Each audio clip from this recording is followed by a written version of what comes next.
안녕하세요. 한 주간 잘 보내셨습니까? 정말요? 네. 요즘 세계 정세가 좀 불안하죠? 네, 여기저기 전쟁이 터지고 하는데, 네, 이럴 때일수록 더 평화를 위해서 더 기도해야 되지 않을까라는 생각이 듭니다. 네, 경제 문제도 있고, 여러 가지로 좀 많이 복잡하고 생각이 많아지는 한 주간이었지 않을까 싶습니다. 이 한 주간 그래도 여러분들 좀 하느님의 사랑 안에서 좀 편하게 해주셨으면 하는 마음입니다. 자, 오늘 복음 말씀 한번 보겠습니다. 오늘 복음 말씀 보시면은 여러 가지 생각할 거리들이 많이 있는데 몇 가지 사순시기 동안 여러분들이 묵상할 것이 무엇이 있을까 그 부분에 대해서 짧게 말씀드리고 넘어가도록 하겠습니다. 자, 오늘 복음 말씀에서 그 사마리아 여자 이야기가 나옵니다. 예수님과 사마리아 여인의 대화가 나오는데 우리가 첫 번째 묵상할 거리는 뭐냐? 이 사마리아 여인이 예수님을 부르는 호칭이 바뀌죠. 호칭이 바뀌는 순서. 그 순서가 바로 예수님을 내 마음에 받아들이는 순서라고 보시면 되지 않을까 싶습니다. 처음 호칭은 뭐였죠? 유다 사람인 당신이 어찌하여 저에게 물을 청하십니까? 라고 물어보죠. 유다 사람, 이방인이기도 하고 다른 사람, 벽을 칩니다. 그러다가 예수님과 몇 마디 이야기하고 뭐라고 변하죠? 선생님으로 변하죠. 랍비, 선생님께서 하면서 선생님이란 호칭으로 바뀝니다. 그러고 나서 쭉 이야기하면서 또 호칭이 바뀌죠. 한 번 더 바뀌죠. 뭘로 바뀝니까? 당신 예언자십니까? 예언자라고 나오죠. 예, 여기 보시면은 어디 있냐, 여기 보시면은 그렇게 나옵니다. 그래서 저는 예언자께서 오실이라고 이제 보니 선생님은 예언자시군요라고 예언자로서 이야기하죠.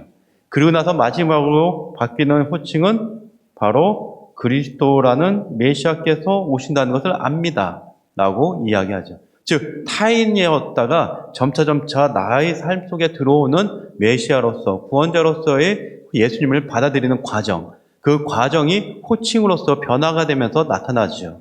바로 이 과정. 그러면 나는 지금 하느님과 나 사이의 관계에서는 어느 정도의 단계가 있느냐 하는 것이죠.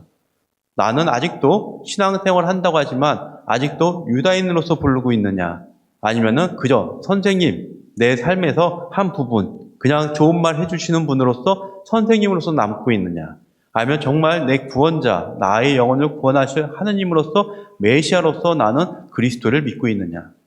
나의 믿음은 어느 단계인가, 어느 호칭으로서 바라볼 수 있는가, 이 부분을 사순시기 동안 한번 묵상해도 좋지 않을까라는 생각을 좀 가져왔습니다. 또 두 번째 묵상거리는 그렇죠. 여인의 위치입니다. 이 여인의 위치, 사마리아 여인이었습니다.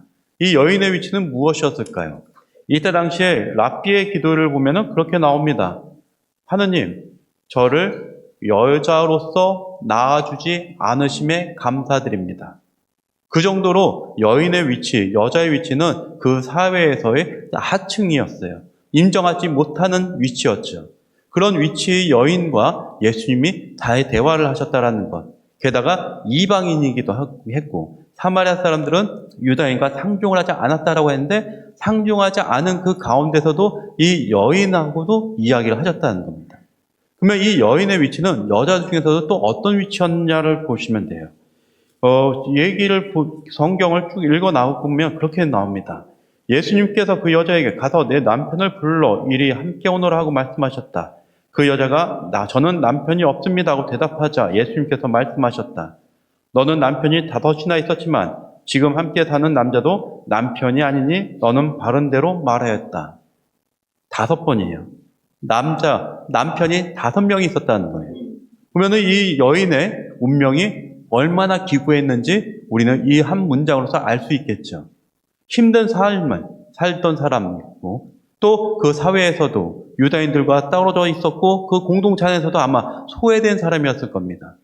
그 사람을 갖다가 예수님께서 물을 달라고 청하셨다는 것, 다가가셨다라는 것, 하느님께서는 그렇게 어려운 사람, 필요한 사람들한테 가셨다라는 것이죠.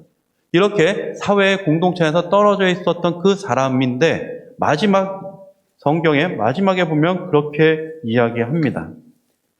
더 많은 사람이 그분의 말씀을 믿게 되었다. 그들이 그 여자에게 말하였다. 우리가 믿는 것은 이제 당신이 한 말 때문이 아니요. 우리가 직접 듣고 이분께서 참으로 세상의 구원자심을 알게 되었소. 즉, 공동체 안에서 소외받던 사람을 통해서 하나님의 구원이 들어왔다는 것이죠. 그렇게 우리가 다가가야 될 사람이 누군가, 우리가 바라봐야 될 사람이 누군가, 하나님의 은총은 어디서 오는가를 우리가 이해하고 묵상할 수 있는 좋은 구절이 아니었을까 싶습니다. 그리고 또 한 가지는 제자들의 모습입니다. 제자들은 저 여자와 무슨 이야기를 하십니까? 라고 묻죠. 왜 물었습니까? 바로 이방인이었기 때문에, 사마리아 사람이었기 때문에, 외진 사람이었는데, 상종하지 않은 사람이었는데 왜 그런 일을 하십니까? 라고 묻는 거죠. 하나님의 일은 우리가 생각하지 못하는 것에서부터 시작이 된다는 거예요.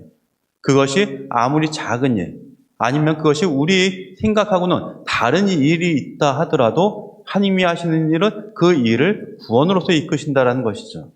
그래서 우리가 신앙생활하면서 저 왜 그래? 라고 할 수 있는 부분들, 이해 못하겠어? 라고 할 수 있는 부분들이 있습니다.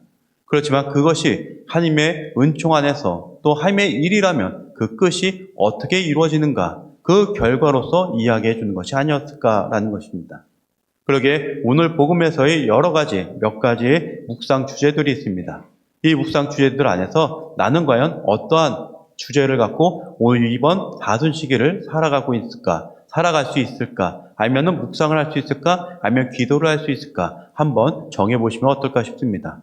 하나님의 이름, 예수님을 부르는 이름으로써, 또 소외받는 여인을 통해서 들어오는 은총으로써, 또 아무것도 아닌 일을 갖다가 큰 일로, 구원으로 이끄시는 일로서 나는 과연 어떠한 주제를 갖고 이 사순시기를 묵상할 수 있을까? 한 번씩 더 바라보시기 바라겠습니다.